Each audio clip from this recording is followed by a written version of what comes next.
to all of you, Research America, I'm going to thank you. Because for those of us who've been advocates for scientific research, whether it's for its funding, for increased policies, for the encouragement of young people to come into this field, we can't do it as public officials unless there's public support. I want to say hats off to Research America because of the work you've done yourself in research advocacy, but in building public support, explaining what we do as we pursue this. It's not about a line item or a category or an institute. It's really about the advancement of protecting and looking out for our people. And your work in public education, I think, needs to be really noted because it's in public education, both about research, about science, about prevention, about new ideas and new thinking that are going to lead this country forward. Mary Woolley and I were talking about China, and she said, our good friend, Dr. Francis Collins said, China is spending 26 something or other on research. And I said, I'm so sick and tired of hearing about China. And I'm going to say this to you. At a dinner that I had recently with Madeleine Albright, and we were talking to thought leaders like yourself, that as Dr. Albright, Secretary Albright said, you know, we can't stop China. We can only stop ourselves. So we need to stop fooling around and get our country focused again on what made the country great. And that means working together, the best of the best, each one of us being the best at what we're best at and the best that we're most needed for. For me, it's being a legislator. When I started out, when I was a little girl, my mother and father took me to see a movie about Madame Curie. I loved it. It was the Greer Garson movie with Walter Pidgeon. Anybody of my age, you all know what I'm talking about.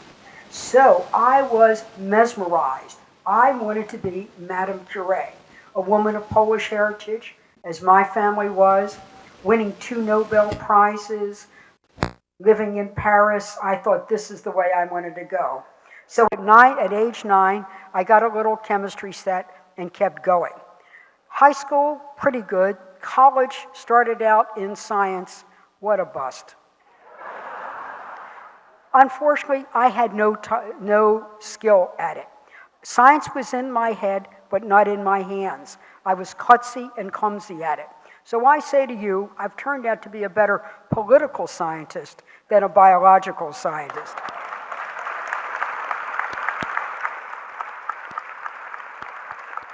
But the dream of that little girl about what it took to really find a cure, as they call Madame Curie, this is the 100th anniversary of her being the first woman to win the Nobel Prize. They call her the obsessive genius. And that's what it takes, to be obsessed about pursuing a goal, working to really find that discovery, to find that cure, to find that answer, to find that new element in the chemical table. And that's what all of you are here. And this is why my job, though I can't do science as well as I had one day dreamed, I can help those that can. And that's why I've worked so hard to join in a coalition with like-minded colleagues in the government to double the funding for research, to create the climate for research to be able to pursue what it needs to pursue without being micromanaged by those of us who hold elective office. And we've been able to do it on a bipartisan and nonpartisan basis. I want to salute the Goldwikers who founded this organization, the John Porters on this stage, the Tom Harkins, the Ted Kennedys, but the Arlen Specters as well. All of us working together for a common good and a common cause.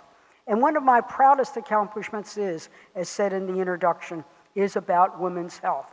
I could not believe that in the mid-1980s, women were not included in the research protocols at NIH. And there I was in the Senate with only one other woman, Senator Nancy Kassebaum, a great and wonderful senator.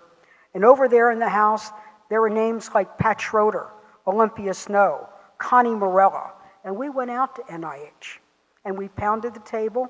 We were ready even to overturn the table. But what came out of that was that George Bush, the senior, appointed Bernadine Healy to be the head of NIH. And then on a bipartisan basis, Olympia and Sue and Nancy and all of us worked together with Ted and Tom and Arlen. And what do you know? We created the Office of Women's Health. Dr. Vivian Pinn.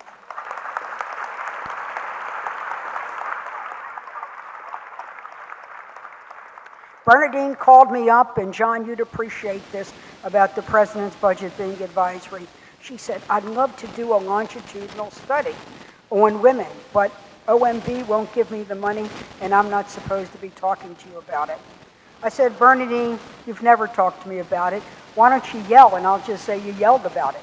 And the end of the story was, again, working in appropriations with Tom Harkin and Arlen Specter, we quietly made sure that the resources were there for her to decide what should be studied. Well, you know the rest of the story.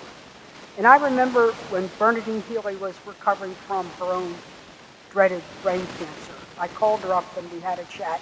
I said, did you read the New York Times? Breast cancer rates, because of the change in hormone therapy treatment, has gone down 15%. I said, you know, Bernadine, because of the way we work together, we've worked to save lives 1 million at a time. Wow. So I tell you that story because, you see, I could go through numbers and statistics, but for me, it's always about the people. And I know each and every one of you, as you work in your labs, as you work in government affairs, as you work in making policy or regulatory frameworks and moving our country forward, for you, it's always about the people. And today, when I accept this award, I accept it because of not what I have done, but what I promise you I will do. I will work and continue to work for increased funding for the National Institutes of Health, for the National Science Foundation, for FDA, for all of the scientific agencies. We do need more money, and there are people in this country that need to bear the burden and pay the share to make sure we do that. And while we're working on more money, I want to do what I can to work with the kind of thinking presented by Dr. Collins and Dr. Peggy Hamburg here about how do we accelerate finding cures and the management of disease while maintaining safety and efficacy. The Cures Act, the Translational Help, and now most recently the Sprint Act. And I also want to do something about the pipeline. All over America now, there are young boys and young girls. They have the dream in their eye and in their heart that I had as a little girl. We need to make sure that if you want to study science, no matter what it is, if you want to be a clinician or a researcher, regardless of what it is, you want to help people in your community, your neighborhood, and around the world, this is what we need to do. We need to close the pipeline so that we encourage people to come into the field, and when we get there, there is the money there for them to get the research grants and the other opportunities to be able to come up with the ideas that continue to save lives and make America great. So,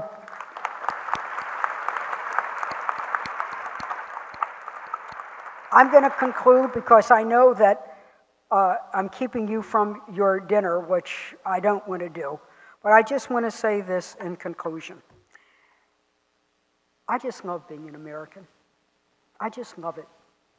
But I'm not one of those chest pounders who say, I'm all for American exceptionalism, and then they want to shut down our government. I think if we're for American exceptionalism, let's all get in it together. Let's all work the way we've worked in a bipartisan, nonpartisan way. Let's forget about filibusters. Let's forget about trying to score partisan points. Let's stop forgetting about the next election and start thinking of the next generation.